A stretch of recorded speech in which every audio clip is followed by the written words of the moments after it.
a general sense of lack of confidence and fed upness, if there's such a word.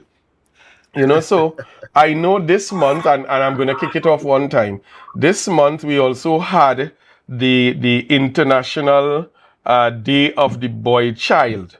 And one of the highlights was the mental health as a factor in terms of treating with males on a whole, and then dealing with teaching males how to deal with conflict and manage that kind of thing.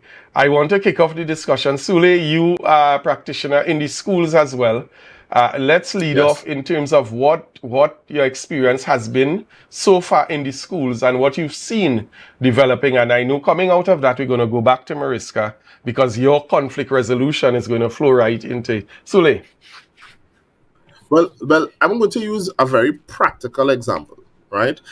Just this morning, I would have done part two to a mental health seminar with some males, some young men in a particular school, and we required a part two because in the part one, young men were asking questions, or at least they felt as though women would not respect them unless they laid hands on a woman, on a young lady. So they felt if they rough up a woman a little bit, or if they physically assaulted or held her to account, then they felt the woman would be more faithful and love them more if they did that. And those feelings and thoughts came out of modeling behavior. So they observe other people doing it, adults doing it. They observe that women would stay with the men who did it, and so on and whatever. And these are young men in secondary school, Form 1, Form 2, who are holding these thought patterns to get older and then enter into the world of work to continue and perpetuate these incorrect ideologies of what it means to be a man, right? What men are, how men are supposed to function. They believe that a man is supposed to lay hands on a woman and so on, and these sorts of incorrect ideologies that these young men are holding on to. So interventions in schools are absolutely necessary. Absolutely. Yeah. You have to remember as well that there's no handbook on becoming a man. So it is, you kind of have to feel your way through the dark and discover what it is about. You're also going to model behaviors. And if your father is not present, then who are you modeling behaviors from? Yeah. TV. Right? The person on the block who you're seeing, the successful community leader who you're seeing. All right. How does the successful community leader deal with conflict? If somebody challenges them or says something that they don't like, they deal with it in an aggressive manner. So those are the behaviors that you model. All right. You don't learn to manage emotions. You don't learn to manage behavior. You just act out. So I want to, and it's sort of a tennis this evening. So Mariska, hearing what Sule would have said, and this is gleaned from interaction through various secondary schools. So we know that the caption age, we're dealing with teenagers from the age of 12 all the way to probably 17, 18, Sule. Yes. In that situation, what advice would you offer? Well, you want to tailor the advice to teens, but I would start with persons in the home, right? Because the students, the children, they're learning the lessons from home. And if you are seeing abuse happening at home, that is where, the situations at home, they are teaching you what is accepted. So like Sule said, they are learning that, hey, I can hit a woman and it's okay. She will stay. But persons would think that it's okay to stay in a situation like that. Small thing. But the thing is, many women in situations like that, it could be that they quote unquote stay not because they have a choice, but leaving may be harmful for them. The abuser anytime anybody tries to leave, that is the time when it tends to get worse. So some women may choose to give up their rights for peace and stay in the situation and say, I don't have the resources to take me far, so it's better if we stay in the situation. And then from that, the lesson that the children in the home are learning is that behavior is okay. And I would agree with Sule where he says that intervention is necessary so that children can unlearn these dysfunctional type of behaviors. Because the parents in the home are not, well, in the situation, they may not be cognizant that this is the lesson that they are teaching the children. So someone like myself or him, when you come into the school system and you say, hey, what you are saying, that is kind of not in tune with what is acceptable, then it gives the child a different train of thought for them to be saying, to be asking themselves, if this is not acceptable, then what is? And why is it not acceptable? So you start to think more on the situation. So for children, I would say our intervention in schools is important so that we can help them to unlearn certain unhealthy ideology. Because if they don't, this is what they will pattern for the rest of their lives as they go through different situations. Now, and what I'm hearing here, it is an alignment in terms of the interventions that are needed. Sule, one of the things that you pointed to was the lackluster type of approach in terms of these young men, because they actually feel that this is right. Now, in our society, it's difficult for one to believe that somebody can actually feel that such type of behavior is okay and is normal.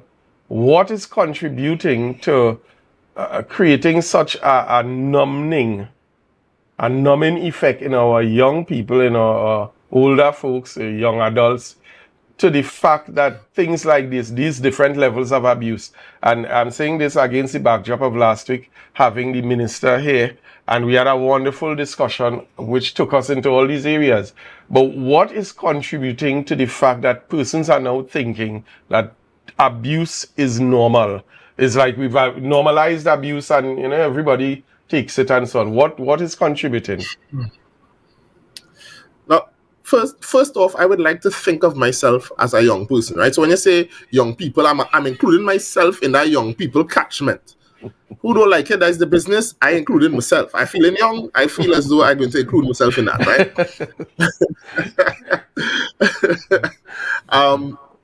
But seriously, what we are facing here, and it's almost to a scale that is almost has been unprecedented, is that we are facing almost a war on the traditional values that we have held. So we have been taking a lot of international values and standards, European standards and values, Western standards and values, and so on. And we have not been holding on to some of the staple values and traditions that have led to the development of the society as we know it now.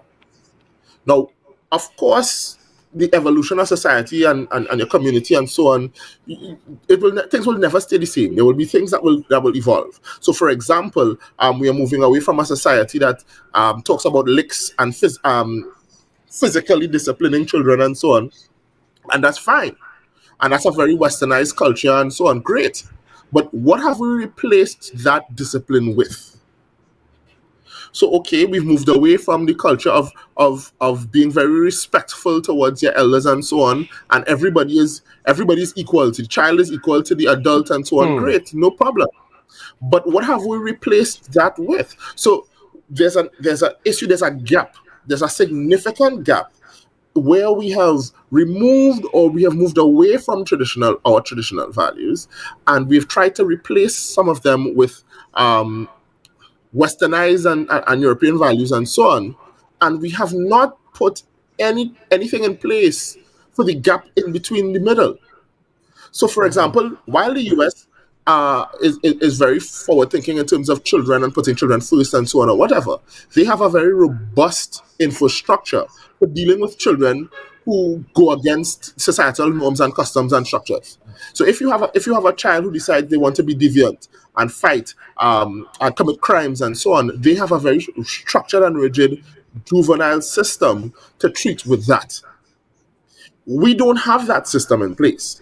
But what we have taken on board is that same structure and value for, yes, that we want to put children first, which is important. Yes, we want to give children a voice, which is also important. We want to remove physical discipline and so on, which is important. But we have put nothing in place to reinforce discipline. And while I may song as though I'm ranting here, this is a this is a pet peeve of mine. Suspension is not a disciplinary tool. Sending a child home who is misbehaving in school is vacation. That is not a disciplinary tool. Vacation. when I fight or I smoke or do some drugs in school or get caught in some sexual position in school or I am disrespectful to a member of staff in school, sending me home is props. Yeah. When I come back out to school, I am king. That does not teach me conflict resolution. That does not teach me how to properly control my emotions and behaviors and so on. What that tells me is it rewards me. It tells me that I could do what I want, and the worst that will happen is that I will get a few days home to relax. Mm-hmm. If they catch me smoking on the school compound, then they send me home so I can smoke home, right? So this is our structures, and support structures are what's failing our students, particularly our males. I am big on the males, and I feel as though we used to have a very strong value of males being the head of households and so on, and instilling them with certain values and disciplines. And now what we find is that those values are no longer being instilled in the males, and we have a lot of males who, as I can tell you, will not necessarily don't have the tools to deal with conflict, don't have the tools to deal with any situation that brings them anxiety or stress and so on. And what you find is that they lash out. They don't have a strong mental wall. So the slightest issue that comes to them, they have a breakdown and they lash out. We need to deal with that. I want to come across to Mariska. Sule mentioned something, and I think that it's a critical issue. He said that the values that we had, we have replaced them. First question is, has this essentially worked? Two, what has it been able to accomplish? And if not, what direction should we be going in with that? First, has it worked? Well, based on what we're seeing in society, clearly not. What can we put in? Well, what can we put in place for that? For me, I always think about communication, the relationship that you have with your parents, because from a long time, if you did something wrong, your parent would say, well, if your parent give you an instruction, your parent would say, do it because I said so. They don't necessarily explain why. Or if it is that they're punishing you, they don't explain why you're actually getting licks. They're just beating you, and you're just bawling. And then you go back, you do the same thing again, and you get licks again, you bawl same way, and nothing changes. Yeah. All you know is if I do this, I will get licks. When that finish, if I do it again, I get licks again. And that is it. So, taken from what Suli said with us having adopted westernized standards, with corporal punishment being out of the home, one thing I would say to put in is that parents have to now talk more with the children. Right? If it is that you have a better relationship with your parents, you are able to ask questions. Your parent is able to explain, this is why I'm doing what I'm doing. I love you, but I'm going to have to deliver punishment by taking away your iPad, taking away the good things that you like, but this is the reason why. It's not because I said so. And you explain that you played football in the house. You broke a vase. I'm not accepting that. So this is the reason why you have to get punishment. So next time, I probably should not play football because mommy or daddy has told me not to. And this is the reason why punishment was administered. So having that conversation with parents, it makes you now able to be more open with them. So when you have more difficult situations, because as you grow, you would encounter different situations, you're meeting different people, so you have different influences. You now feel safe with your parents to ask them questions that I guess in olden times, children may not have been able to ask their parents. Less freedom. So, but now you could say, Mommy, I want to speak to you about XYZ. and just have the conversation. So it's better to have the correct information coming from home than you now having to go outside because your mommy or your daddy is not speaking to you. And Suli said about the children and the adults having the same rights. That tickled me. Yeah, he was saying now that's what they promote. I have to disagree with that being a standard because the adults are to lead the children. Children can't lead adults. Children just came here. They don't know what's going on. And we are charged with the responsibility of teaching them the morals, the values that are acceptable. If you leave children to do what they want to do, children will eat candy all day and they'll be sick. And because you did not teach them anything that they're supposed to do, now they're sick, and now you have to take up the responsibility to carry them to casualty and all these different things. You made life hard for yourself by not instilling the proper values that you were supposed to in the first place. We just have a couple minutes. I want to throw something out and leave it open for both of you all to respond. It's something that he would have pointed to, Mariska. He said when in the disciplinary process, and we know that is a wide conversation right now. In the disciplinary process as a parent, you say to the child, I love you, but I must discipline you. In your experiences, how many parents have you encountered now that actually express that love to their children in that way, where children can safely say, my dad or my mom will always tell me that they love me? I can't say that it's widespread. I would say it does happen. Parents do tell their children that they love them, but it's not an everyday minority thing. Yeah. It's not an everyday thing. And lots of children want to hear that in order for them to know that they are supported. And having support means the world. Come on. Culturally, let's be fair. Culturally, it's not a practice culturally. So you'll have the odd parent who will say, yes, I love my child. I tell the child I love them. But what I've found is that a lot of parents will say, listen, I buy in your books. I have a house over here. I feed in you. I love. Right, so you're supposed to know based on that I love you. I love you, right? You're supposed to do. If I didn't love you, I wasn't going to go to work and get a uniform. I wasn't going to send you to school, right? So parents feel as though by doing these acts of service, right, that in turn should express the sentiment of love. And so parents get that, and to be fair to the parents, right?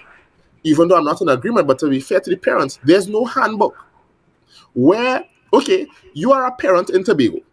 Where do you go to learn how to parent your child who gives in trouble? Where do you go to learn to be a parent? You're a first-time parent. This is the first child that you have. You don't know your parents were absent or your parents didn't parent you well. Every time you open your mouth, your parent beat you. You didn't get a chance to have a voice and so on. Where do you go to learn how to parent correctly? Where does that happen? There's no textbook, right? So all that you are doing is you're doing by trial and error. It's by trial and error. And if you have been disciplined very sternly, chances are you may feel as though you don't want to bubblize your child. And so you'll be more lax. You might give your child more freedom. When you were young, you wanted to go party and things from the time you was 12, so you allow your child to go party from the time you was 12. Your parents used to tell you, come on before the street light, come on. Well, mine used to do that. I don't know about anybody else. So before the street light, come on. You have to come on. When you have a child now, you're telling you allow your child to stay out on the block and line. And so what we found is that we found a generation where parents were very harsh to some of the children earlier, and now this generation of parents are being very lenient with these with the new generation of children. And this leniency has led to children now feeling as though it's a free-for-all, where we've tried to transition between taking westernized cultures and practices, right? You have children who are now speaking to adults as though they are adults in turn. So a child talking to adults on the same level, right? And so that is where we at. And so unless we find a way to talk about, take in our culture, and each culture is different, and find ways to discipline children within that culture so that we can hold on to certain values, I think we'll continue to see conflicts. We'll continue to see children going astray. We'll continue to see our children slipping by the wayside. We'll continue to see serious issues with mental health and conflict if we don't grab the bull by the horns and hold on to certain values that we hold dear, some of our traditional values. Closing remarks, Mariska. Advice to students, to children, to parents. To children, no. Let's start with parents. It starts with them. I would say, parents, whatever you do in the home, remember the children are looking on. You are their first teacher. So anything that happens, just know the children are picking it up. As much as they may not say anything, they are picking up the lessons, and they go to school and they talk about things that happen at home. And they think that this is the norm. For children, I would say, have conversations with your parents. Even if it is you can't have it with your parents because of the type of relationship that you have, find a trusted adult and speak with them about the problems that you have. Because some children, they keep all this inside. And then they lash out because they don't know who to talk to, they don't know who to trust, they don't know where to go. And that causes problems. And you'll see the problems in their schoolwork, problems in their behavior, problems in basically in everything that they do. Persons can probably deem them a problem, a general problem, because the children have no idea how to deal with the issues that they are going through. Thank you very much. Sule, very quickly, closing comments as we wind down this segment. But boy, I'm going to close it with some bacchanal, and I'll close it by saying this. When you have people who are in the spotlight, all right, casually talking about infidelities in the office and so on, and in the political spotlight and so on, then those are the people who children will emulate. Those are the persons who we see to the forefront, who are successful. Those are the people who they will see, the singers and so on, and people who they think doing very well for themselves, who have nice cars and so on. So we need to be very careful about the role models and the people who we push forward in society for children to be able to model behaviors after. You can't be just callous. You can't be in the forefront and just functioning however you want to function, saying whatever you want to say. You know what I mean? That the days for that are gone, because we don't have the type of parenting in the homes that we used to have. And so what we have are children trying to model the behaviors of people who are influencers or people who are very popular. So those persons, you all have a duty and a responsibility, not just to yourselves, but to the rest of society. If you know you cannot set a standard and model proper behavior, step out of the spotlight. All right. If you can't be a budding politician or a pastor or an officer or a musician and so on, and functioning in a way that is not modeling the values that you want the society to have and model, because that is what the children are seeing, and that's the behavior that they're going to emulate. So my clarion call tonight is to those persons in office, those persons who are influencers. Please, if you cannot model the behaviors that we want to see in our society, step aside. No, you are part of the issue that is causing the degradation of our society and the breakdown of mental health issues, especially within our males. Please, if you can't hold yourself to a standard, go home and sit down. Step aside. Step aside. And we're gonna close on that note this segment. I want to thank Studley Joseph and Associates for being with us. I want to thank Mariska Thomas for being here with us. I think definitely we're going to have you guys back to continue some of these conversations. I'll ask Mariska just to give her contact information out there. This is free advertising. You can go ahead.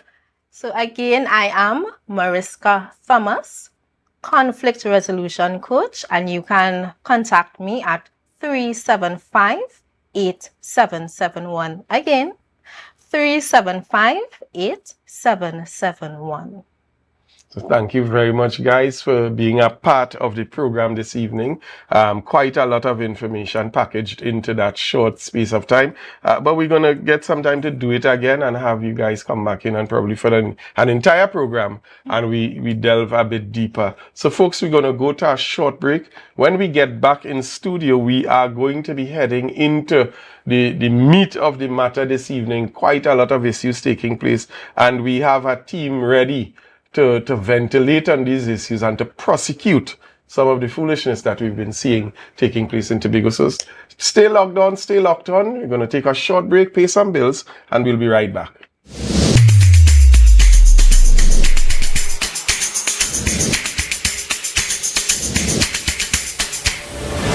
Good morning, good morning.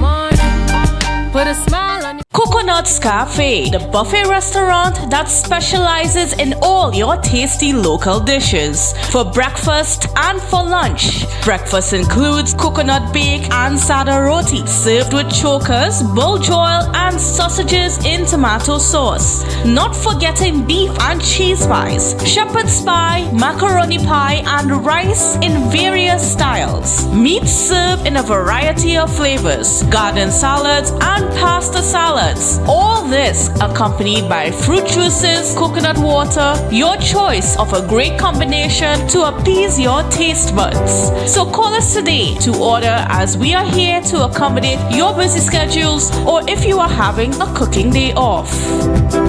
The best place to stay in Tobago is at Thorn's Place, with rates starting as low as 200 TT. Call or WhatsApp 745-7306 or 682-8676. We are located uptown Scarborough, 5 minutes away from the port. Remember, at Thorn's Place, our aim is to make your stay safe and affordable. rotisserie, mouth-watering fries, salads, combos, and specials galore. Feeling for something to eat? Come and see. Our rotisserie is seasoned to the T. Kicking chicken, masala, and jerk roast. Crispy fries made from scratch. Who do you know can't beat that? Or salads freshly cut and packed. When you taste it, you'll be wanting to come back. So come check us out on number 2 Robinson Street, Uptown Scarborough, Tobago. We open on Saturday nights from 7:30 to 11:30 p.m. Monday to Thursday, we're open from 10 a.m. to 9:30 p.m. and on Friday, 10 a.m. to 4:30 p.m. Contact us at 772-7443 and all social media handles at The Rotisserie Factory. You can now get whatever you need whenever you need it anywhere in Tobago with Tobago. Your meals, medication, groceries, and shopping all delivered directly to you. No more hassle, no more stress. Get the Tobago app today on Google Play or Apple App Store. That's TAPPOGO and let us deliver to you. Check our website at www.tapogo.app or call the experts at 494-TOGO and 484-4746. Tobago. Relax. We will get it to you. Tobago's at your service. Tobago Glass Supplies has been a leading name for over 37 years in the glass and aluminum market in Tobago. We provide an extensive range of high-quality, innovative aluminum and glass products for commercial and residential use. Competitive prices with superior and professional services by committed employees who are guided by rigid quality standards. Tobago Glass Supplies specializes in the manufacture and installation of glass and aluminum products that are essential to today's homeowners and the business environment. We are engaged in marketing, sales, and installation of a variety of products. These ranges from windows and doors to necessities such as mirrors for homes and vehicles, designed and manufactured in-house or imported.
So folks, we are back in studio and we are shifting gears, we are shifting conversation, we shifting mood and all, because the mood offset is one that is fed up, is one that is really disgusted with what we've been seeing taking place in Tobago, what is passing for leadership, what is passing for governance.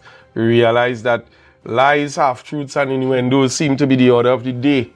So we're going to be heading in that direction to highlight and to deal with some of these issues.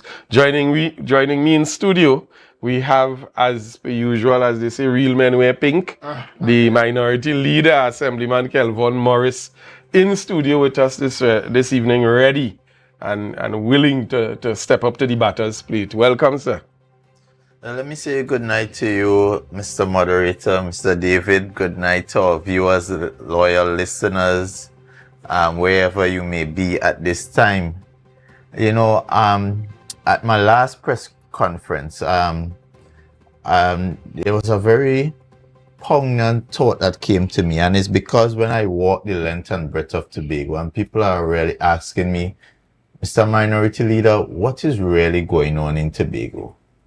And, you know, one gentleman he said, you see them mashing up the place. And that is where the thought came to me that, you know, under the leadership of Mr. Farley Chavez Augustine, every institution of the Tobago House of Assembly seemed to be crumbling, seemed to be crashing. And not only are the institutions crumbling, but when you look at the very livelihood of the average Tobagonian, that also seems to be diminishing. The people who actually considered middle class and were doing well, they are not doing so well.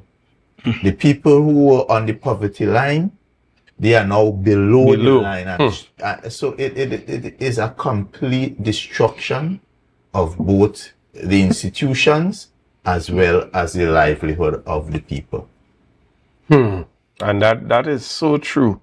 And that's why, to even support that discussion this evening, we have joining us as well Mr. Kwesi Devines, no stranger to the Minority Report, no stranger to Tobago, former Secretary of the Division of Infrastructure and Works and Quarrying, which is now the Division of Destruction. Welcome, Kwesi, to the program again. Good evening. Thank you so much, Mr. David. Good evening to the viewing audience, the listeners. Of course, good evening to the minority leader, the hard-working minority leader. You're not in an enviable position, I know, for a fact, but I do commend you for your resilience, because it's not always easy to put yourself out there, especially with the type of vicious attacks that I see you are subject to, but the truth offends. Yes. And as long as you keep fighting with truth, and of course you keep the Lord on your side, I know that we have no real fear for you. But I think, as a matter of fact, Marilyn, you said we're changing the tone. I think the theme of mental health is still very important, even as we discussed now.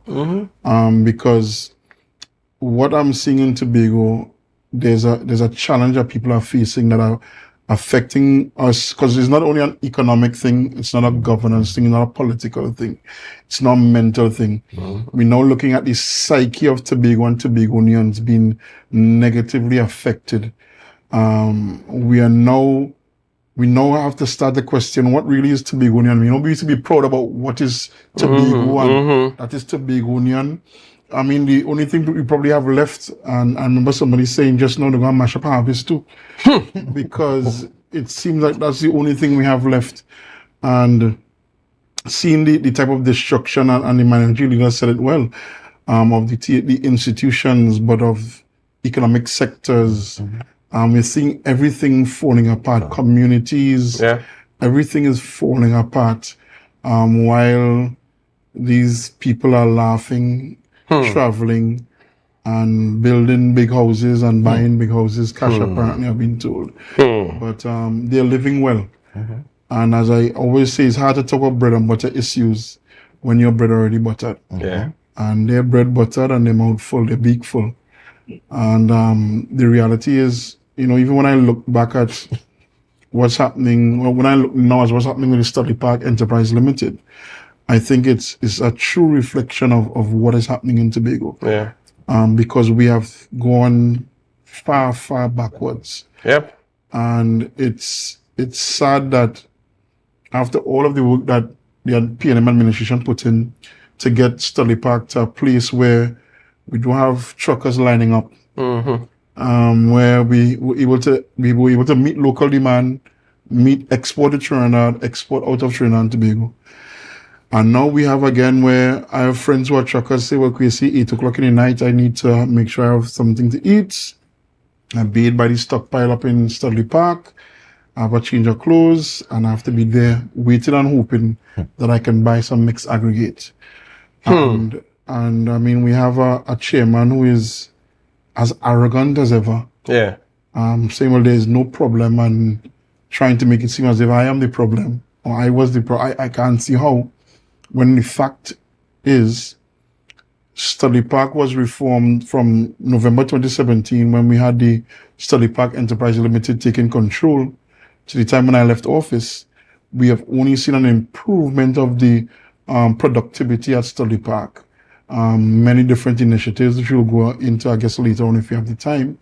But more importantly, that there was never a challenge meeting the local demand in particular, and truckers having to line up as a thing of the past.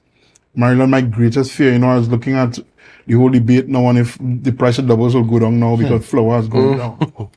And I'm saying Tobagonians have to brace because as long as this mismanagement continues at the quarry, the price of mixed aggregate in particular will increase.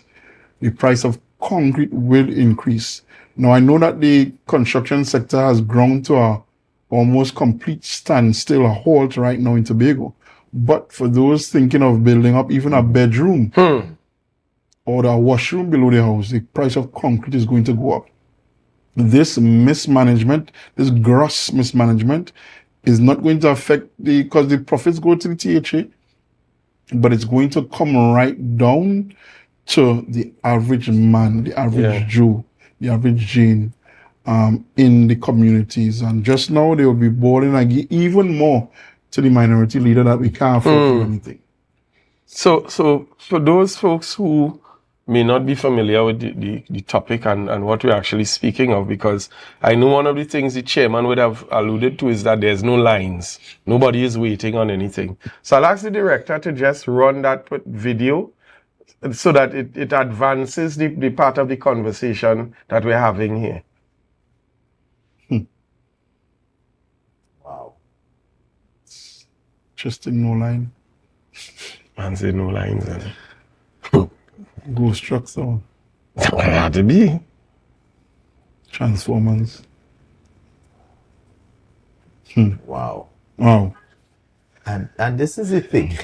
So sometimes when you listen to these people, you really feel like you're in a bad dream and you're just trying to pinch yourself to see if you'll jump out, because here it is.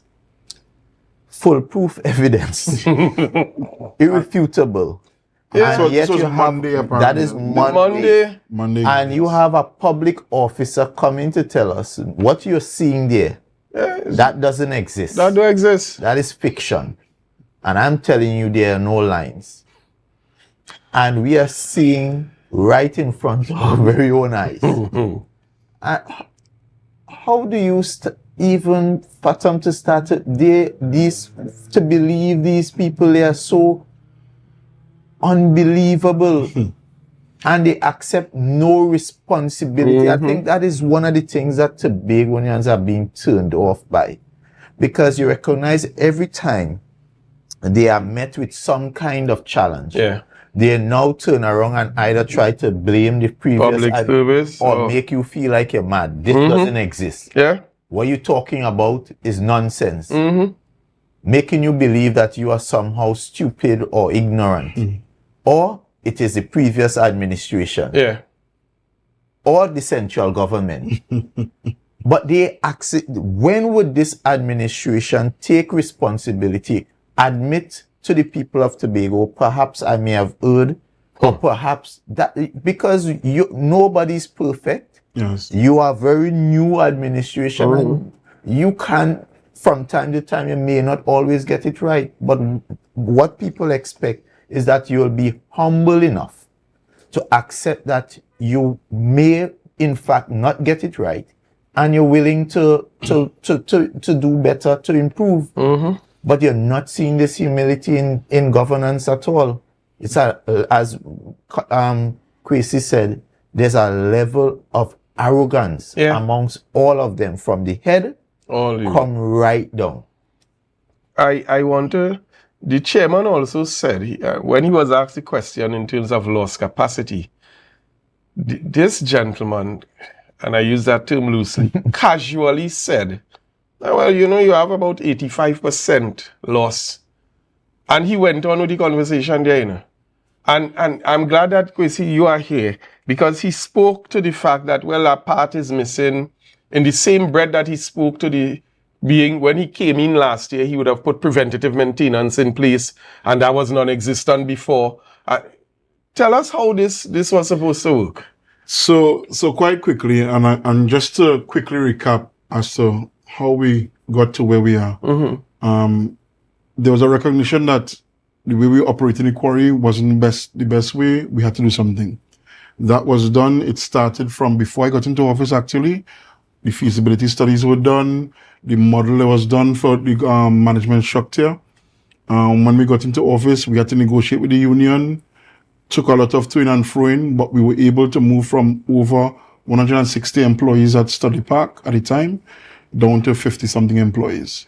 Nobody was fired, by the way. Nobody was sent to. As a matter of fact, we redeployed all of the employees into the division, and some of them even got 2 fortnights pay, and that's before Christmas 2017.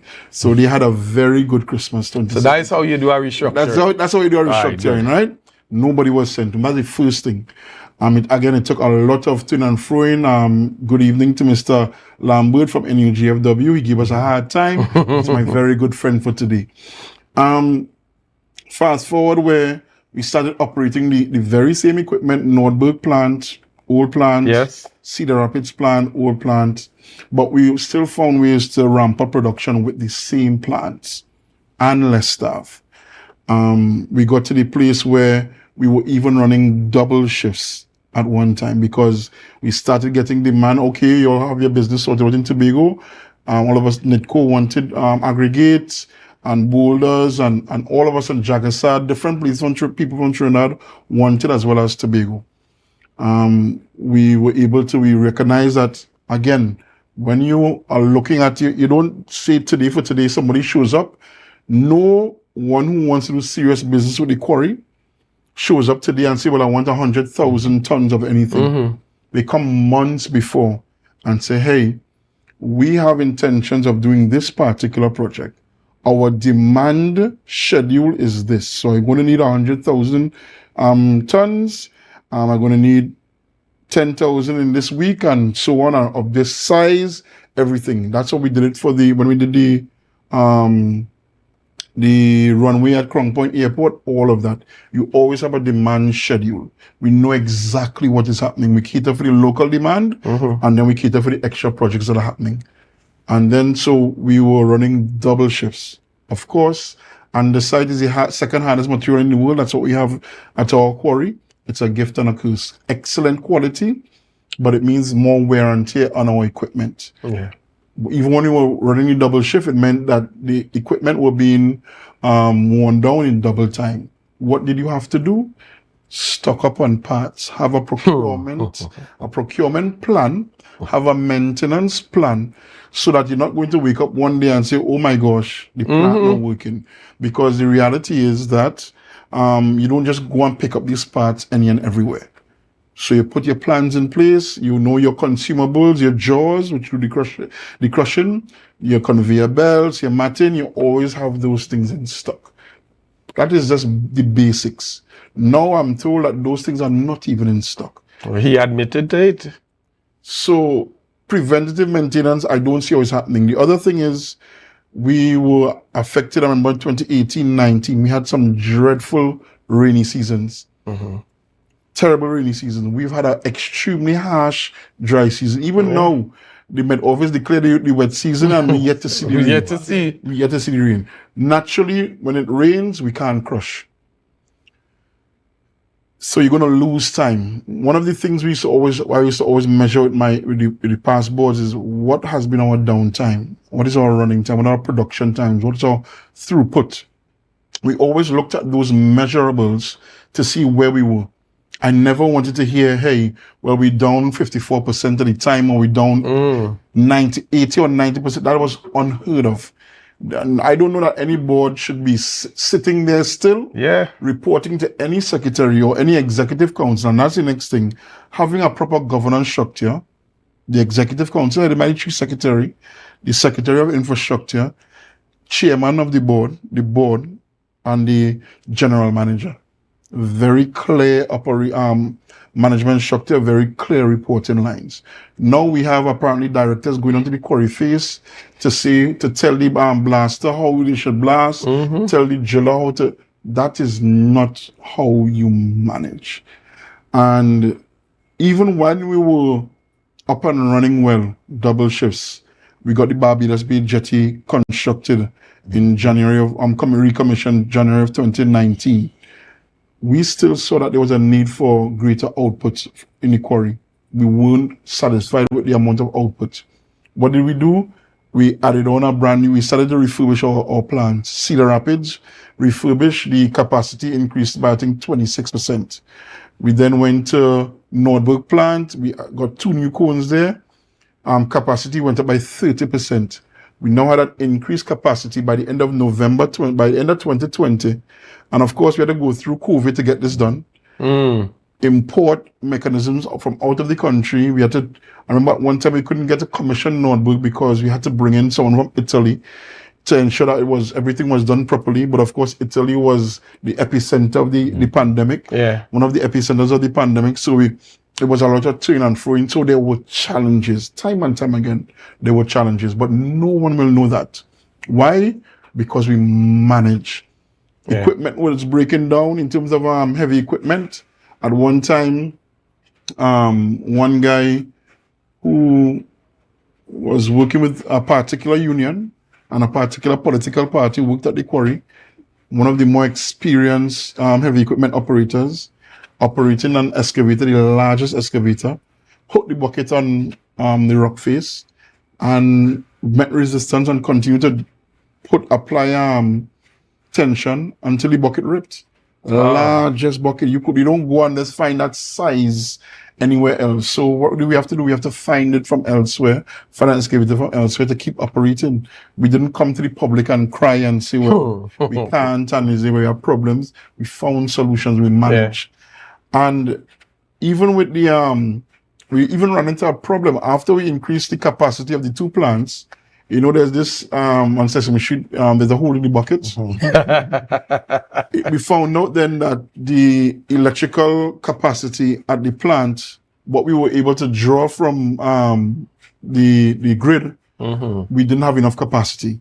So it meant now we had to go back to the drawing board, work with TNTech, work with the Ministry of Public Utilities to increase the capacity for the load for Studley Park Quarry.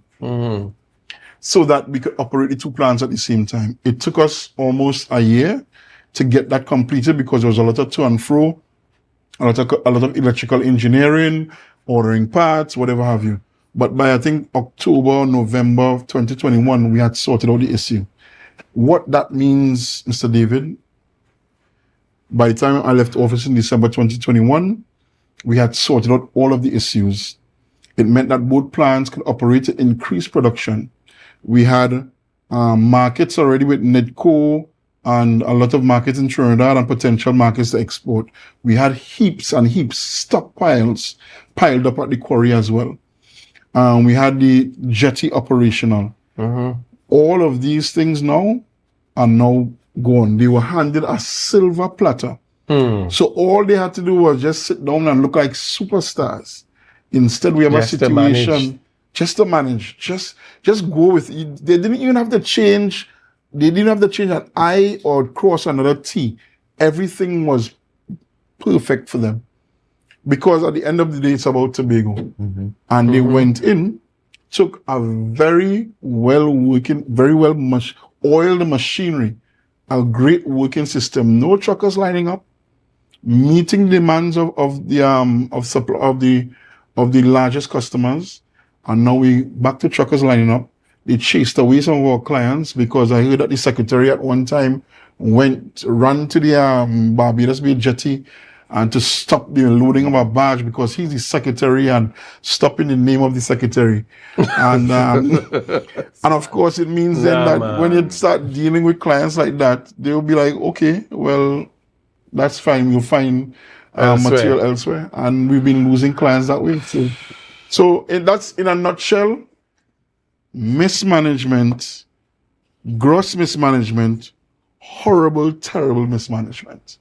So while PNM built up the quarry, they are now basically breaking it down. Yes. And you're seeing that across the border, length and breadth of the assembly. Someone said to me that Rome wasn't built in a day. And then they went on to say, well, Rome was built day by day. But what I remind people is that Rome was burned down in one day. one day. You see, that information is horrifying, and what you're saying there, it leads to a number of other questions, because now we're seeing lack of revenue. Yes. So Tobago has less revenue coming from that. Yes. And at the same time, we are seeing revenue or monies that we have being spent in all different areas, like travel. But what is curious, before we segue as well, because you touched on, it would be quite interesting to see the balance sheet of the Studley Park Quarry at this time. And in one breath, you have both the secretary and the chairman making a big fuss about wanting to export. But if you cannot even meet local demand, and you haven't even gone to Trinidad yet, by the way. Yeah. This is just Tobago demand. And again, you can't meet Tobago demand in a situation where the construction sector is dormant. Basically dormant.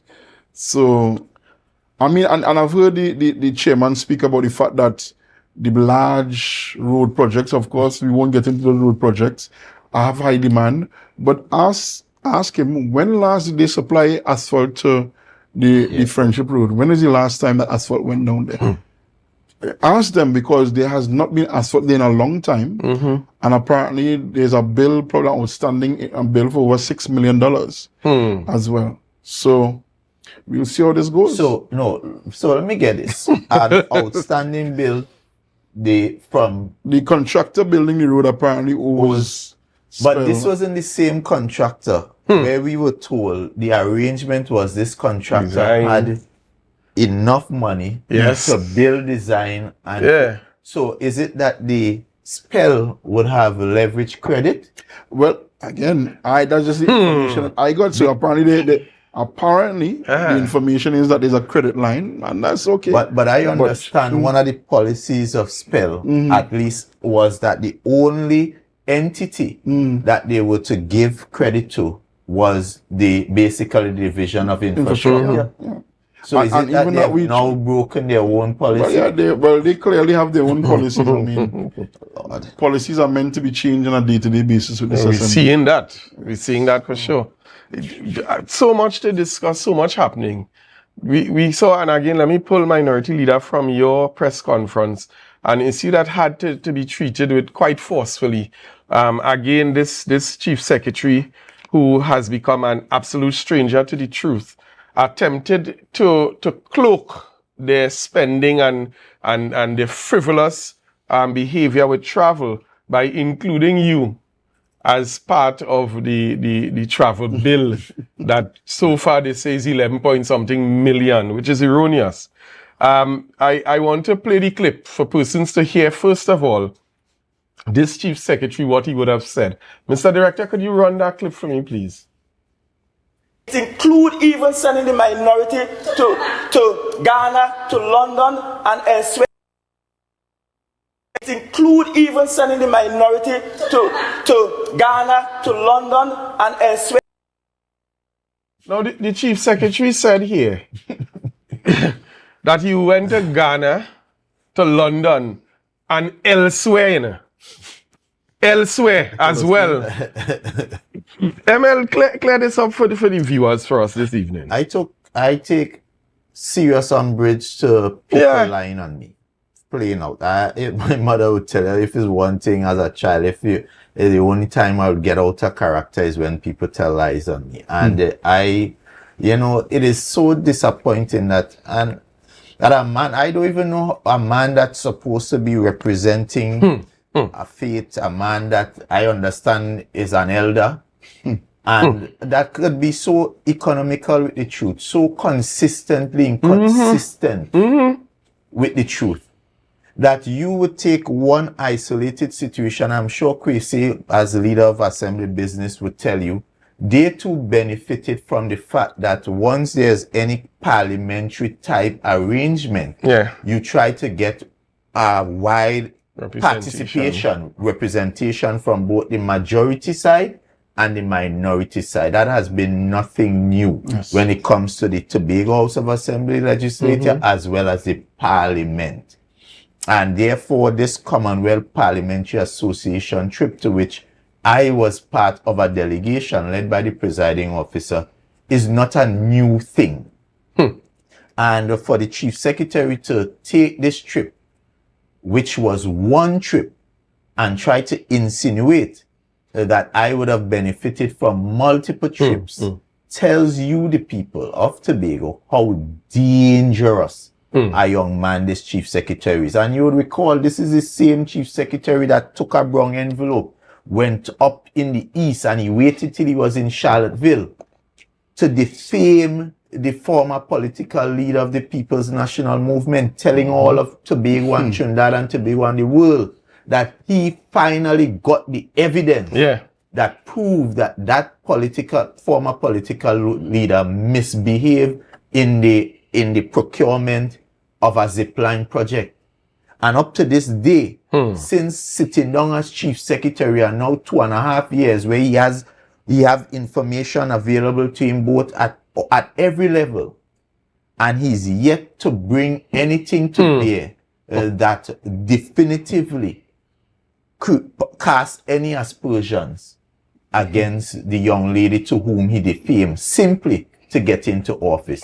So it tells me this young man will basically will defame anybody. Will throw anybody under the bus. We saw his behavior with what he did, where he was able to sneak a stranger onto the floor of the Tobago House of Assembly legislature in an attempt to bring down to defame high office holders. And he knew there was no other way that could stand scrutiny but to go and hide behind the cloak of parliamentary privilege. And minority leader, you can't say, but I will say it. Aided and abetted by the presiding officer. I will say it. So you don't say, I am saying it. I can be put before the privileges committee, aided and abetted by the presiding officer. So to defame again high office holders, bringing the office of the prime minister, the office of the commissioner of police. And the judicial officers into disrepute, all because he was caught on record as plotting to misuse public funds for the purpose of propaganda. And we continue to see that play out day after day, even up to now.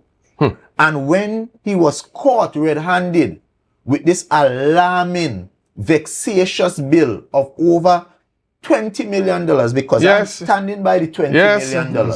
Yes. We'll bring the information. When he was caught with that alarming, scandalous bill, with just 2 years in governance, where they are jetting here, there, and everywhere with nothing to show, he tries to come to slander the name of this minority leader, who he knows cannot on his own go on any trip. It is the executive council that must approve the overseas travel of any public officer going on any public trip. And that is to show to Tobagonians we have to beware of this young man. He's dangerous, and he is very deceptive, very deceitful, and very disingenuous. So Minority Leader, I want to highlight this particular point because persons may still not, they know that he is a stranger to the truth. What the Chief Secretary did, the trip was to Ghana. Right. To get to Ghana, you cannot swim. You must connect through somewhere. So that is the point. Explain that for us. Commonwealth Parliamentary Association, where the Tobago House of Assembly, as part of Trinidad and Tobago, is allowed to participate as an observer. Yes. The Tobago House of Assembly, through the Executive Council, took a decision that they would approve the participation of 4 members. Those members being 1 from the majority, 1 from the minority, along with the presiding officer and the deputy presiding officer, which usually is from also the majority side. Because usually I just want to say in the past it was just the presiding officer. So they added, so they added another. So they added someone else, but that's an aside, and therefore I, as minority leader, was contacted and asked for a recommend for one of the members, and of course, we decided that I, as minority leader, would go, would represent the minority, and we went there. But to get to Ghana, there's no direct flight, so you have to connect somewhere. They are the ones who dealt with all the logistics. The minority leader had absolutely no involvement. All I was told to supply my different credentials, which I did. And then very late, I was told what the itinerary was. So I had no clue, but we had to connect to England. And he took that and is telling all of Tobago that I went to England. So letting Tobagonians feel that London first was a trip. I too have been enjoying the high life of riding and flying all over the world. Because most times they fly first class. We did not. Right? And that is something to also put on record. But the point is, he also said and elsewhere. That is what I want to highlight. As to also add that not only did he go to London, not only then did he Ghana. go to Ghana, but he also we also sent him elsewhere. So when you hear him talking about traveling, you're trying to tell Tobagonians, don't study because he enjoyed it. He up and down the place too. Just before we move on, I want to share a document that came to my attention after the questions, because had I had this document during the questions, I would ask him, what is the purpose? And we have former Secretary Devines here, who happened to be leader of assembly business under the previous Kelvin Charles regime. And as far as I recall, I don't recall seeing much secretaries going anywhere. And if they're going, this is a trip, Mr. Devines. And this trip, this is what is the headline of the trip, because you know the notes would tell of course. The Division of Settlements, Public Utilities and Rural Development is embarking on a study and knowledge exchange tour. It's not just a tour. Not just a trip. Not just a trip. Tour. This one is not a trip. It's a tour in the Ministry of National Mobilization. They're not even going to have forum in the Ministry of National Mobilization, Social Development, Gender Affairs, Family Affairs, Housing and Informal Settlement in St. Vincent and the Grenadines from 28th May 2024 to 8th June 2020. That's almost 2 weeks.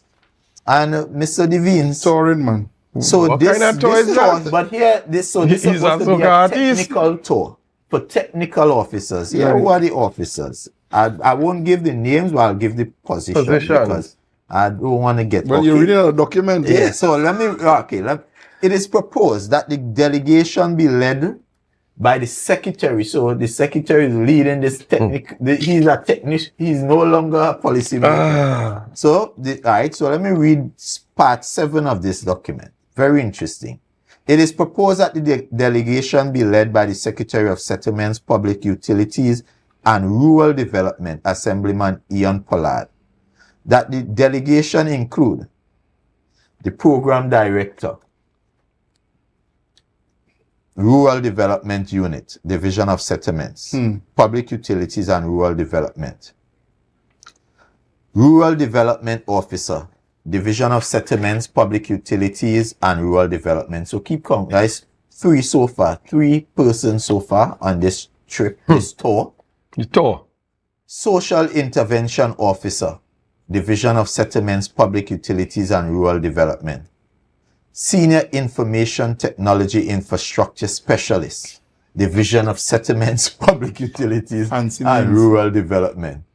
Liaison Officer, Division of Settlements, Public Utilities and Rural Development. Photographer, Division of Settlements, Public Utilities and Settlements. And I want to read this slowly. You know what it costs for this 10-day tour of St. Vincent? This 10-day tour is costing you, the taxpayer, and I want to, I go down to part D. You, the taxpayer, will be paying the expenditure incurred by the delegates from the Division of Settlements, Public Utilities and Rural Development for this mission, estimated at you're hearing this right? $264,000, $698.34. And this is signed off by your Honorable Chief Secretary, who comes and tell you, the people of Tobago, every day that they're underfunded, they have no money, they can't pay people on time, they can't buy medicine for the hospital, they can't pave your road, they can't hire your son or your daughter. Hospital can't work 24 hours.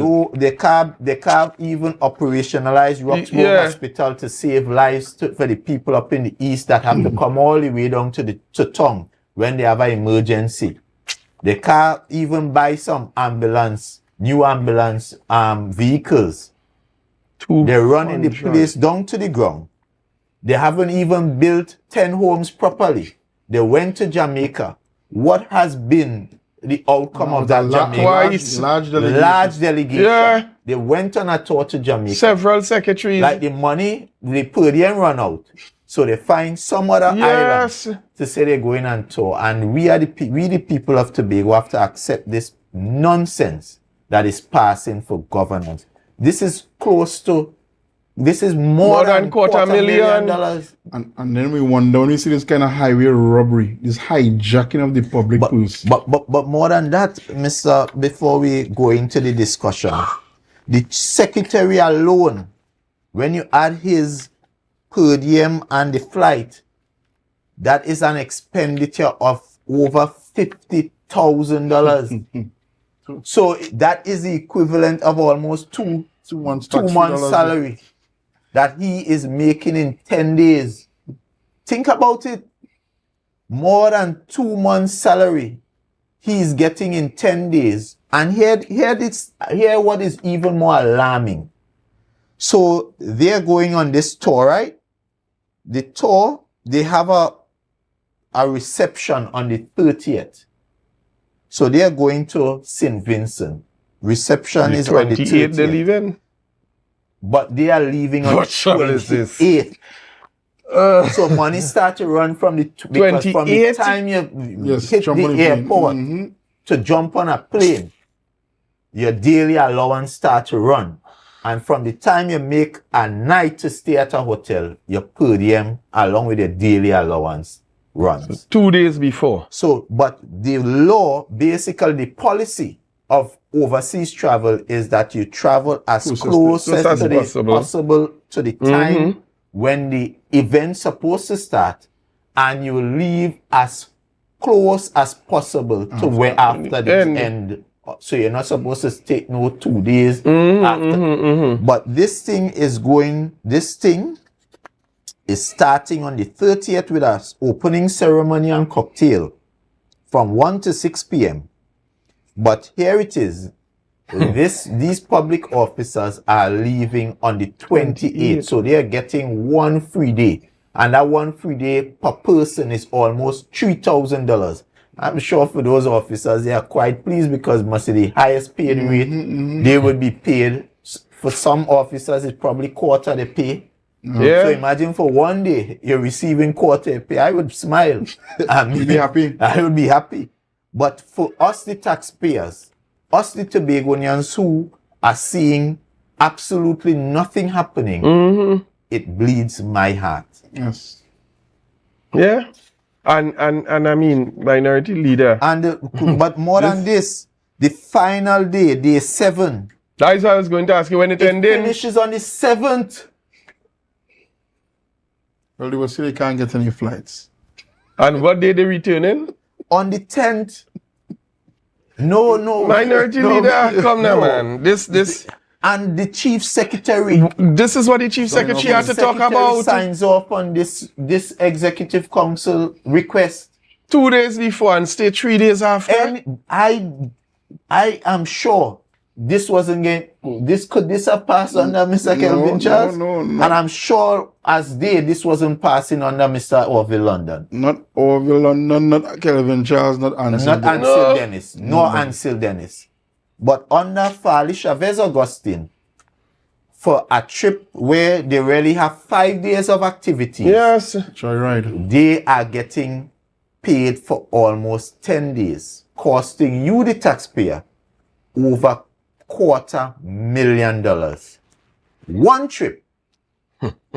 And this is the same assembly that will come to you trying to tell you that they are underfunded. They don't have no money. We can't do this because Trinidad not giving with this and making Trinidad the same as, and you know, this is something before I want to know if they have Stockholm syndrome because you're saying Trinidad is the colonizers, but when you look, all the love going down South Trinidad, is only people with Stockholm syndrome will turn around and love the person who have them under hostage and bondage.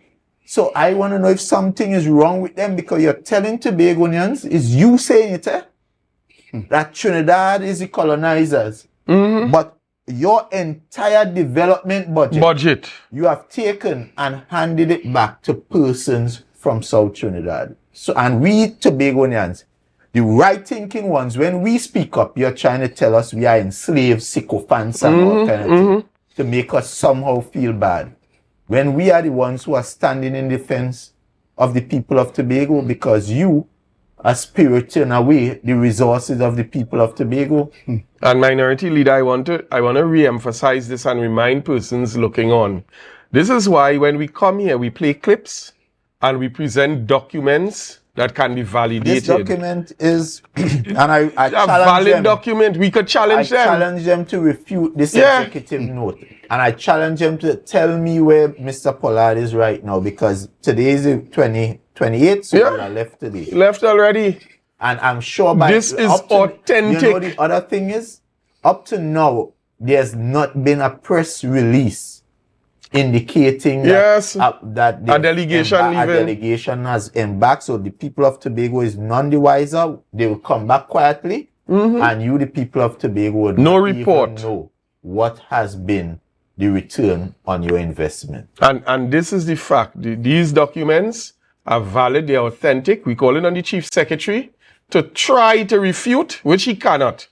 Minority Leader, shifting very quickly from this. Just one more, because I want Mr. Devine to speak to this. Because while we are not saying that you're not supposed to embark on overseas travel, I want to make that categorically clear. Because from time to time, officers, both at the level of the executive as well as public officers, will have to embark on traveling for various reasons.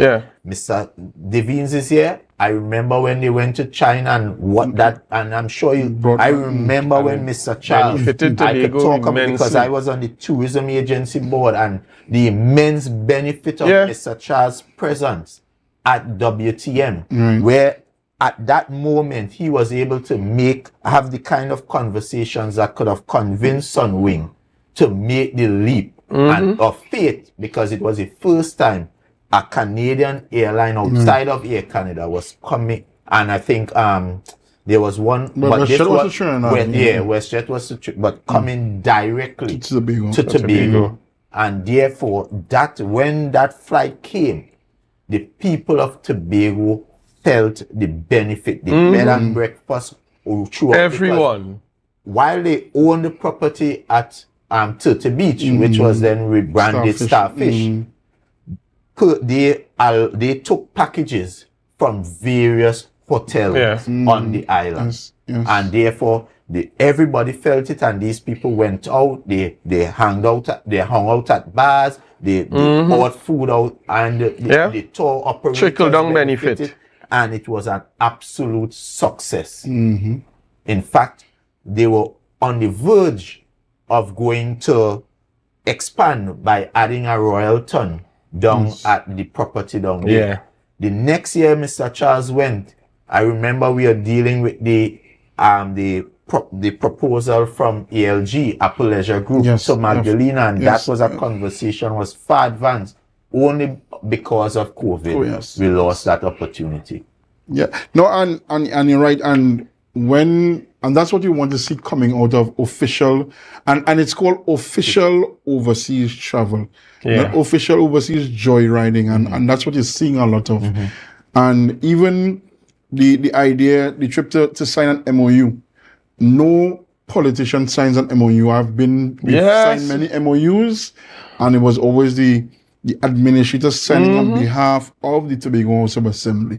And so to have, when they had 3 or 4 secretaries to sign an MOU in Jamaica that we have not seen as yet. Up to now, and the question has been asked. Yeah, we have not seen as yet. I remember when it was alleged that Shamfa signed an MOU and nobody could see it, and all kinds of craziness. People went mad over the Sanders MOU. We have not seen the MOU from Jamaica as yet. So, and even this study, there have been so many things that, even as secretary, when opportunities came to travel, I said, okay, well, you know what, this is more relevant to the administrator, the person in environment, different technical officers, 2 persons. You all go ahead. You don't need 7 people to go. And I don't know that there's anything that we can study from St. Vincent. Now, St. Vincent is my second home. I tell people all the time, I love St. Vincent. I was there very recently. As a matter of fact, I don't know that anything currently that exists in St. Vincent we don't already have already in Tobago. I mean, the only thing that I think St. Vincent does have, well, the 2 things that St. Vincent does have for sure that we do not have, the Soufriere volcano and Sandals. I will never stay in there. So those are the 2 things that I know St. Vincent has that we do not have.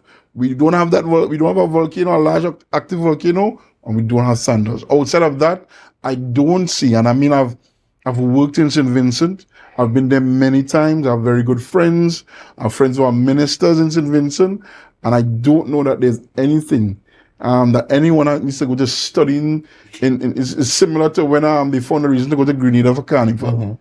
I mean, I don't know what benefits, what reason, nothing that they could have gotten, but I'm sure they paid propagandists probably on our live right now trying to explain it away, because questions like these, I don't know that the chief secretary or the secretaries ever answer. So very quickly, and we time is against us. We know we have some challenges as well in health, and we're going to probably elaborate on that in another program. But we saw the funeral service of a young lady who tragically lost her life, and as well as that of her baby. And I think this one definitely has rocked all of Tobago. I knew her very well as well. And was totally thrown off. We saw the division publish some stuff, but I want us just to listen quickly to a segment of the comments made by her mom at the funeral. I'll ask the director just to pull it up. The Roxborough Hospital have to fix people. My brother, who is 61 years old, was born in a car in Goodwood. That is 19 how long? It is 2024. We country people not supposed to be going through that. Our chief sec is from Spain side. He knows what is happening. I will advocate for that, because if my daughter got her baby in Roxborough, both of them would have been alive.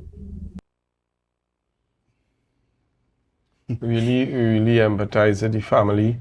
But a very, very pertinent statement made there by the mom, and a critical one at that, minority leader. When you hear the Secretary of Health make some foolish remarks and her comments in terms of answering why the hospital isn't operationalized, I hope that she's listening to this and to these types of statements where citizens are directly impacted. Well, I hope tonight persons take off their political blinders and treat with the fundamental issue that was echoed there, which is simple, that the Roxborough Hospital was built to be a hospital to provide 24-hour, 7-day service to the people of the East. And therefore, you have been there now for over 2.5 years. There's absolutely no excuse that any competent secretary can give why you cannot or should not by now have that hospital operationalized for the benefit of the people of the East. I remember one of the salient points that the Member of Parliament for Tobago East was making is something similar to what the point the mother made about women from the East. Some of them making children in car on the way down to the West. And she also touched on a very important point. You would think that the Secretary of Health, a woman from the East, would understand this better than anyone else. And more than that, a Chief Secretary from the East, given that mandate by the people of the East, would make that one of their foremost priority, if not anything else. You had that on a platter. It's like a man giving you a house with furniture, and all you have to do is like bring in the maid and just the people to make this to maintain it. And you are showing that you don't even have the capacity to do that. It is sad because what we have is an example, a living example of lives that possibly could have been saved. I think this one is very hard. I know members of the family very well. And I know specifically, as the minority leader pointed to, specifically one of the focus areas of the Roxborough Hospital project was ensuring that there was a maternity ward area for maternity, so that we would not, mothers in Eastern Tobago would not be having that experience. And to now turn around and try to even blame the now deceased mother that she did not go into the clinic and whatever the natal clinics and complete victim blaming. Complete victim blame, because what is said is that she did seek medical attention. She did get attention. It may not have been from the clinic, but she did get attention. So, but the fact again that the minority leader is making is that one of the key things, and I remember MP Minister Ayana Webster, every time we spoke about the Roxborough project, that's what she always had. She was passionate about that. As a Tobago mother, people have to be East mothers. She was always advocating that. She always hammered home that point, and she was, even at the opening, she brought that point home. And to know that we have the capacity to do it, or at least the capacity on the ground, but you don't have the capacity in leadership to make it happen. And again, that is just, another silver platter that has been probably just slapped aside. So probably they don't like silver platters in this assembly. So my condolences again goes out to the family. And even what I saw, normally I don't pay attention to fake profiles, because anybody hiding behind a fake profile is a coward.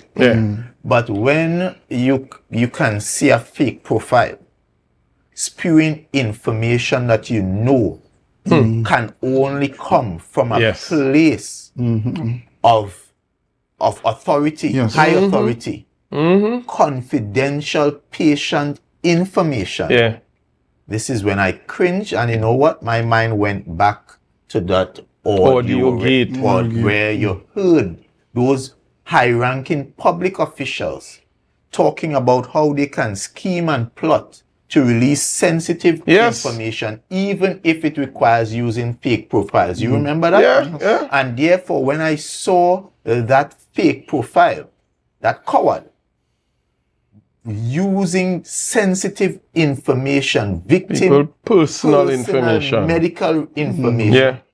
Shameless. I shameless. said again, shame on you TPP people. Yeah. Because if you all could try to bring down the deceased in that way just to maintain the image of your failed secretary, yeah, you all are almost, I don't know what to wicked.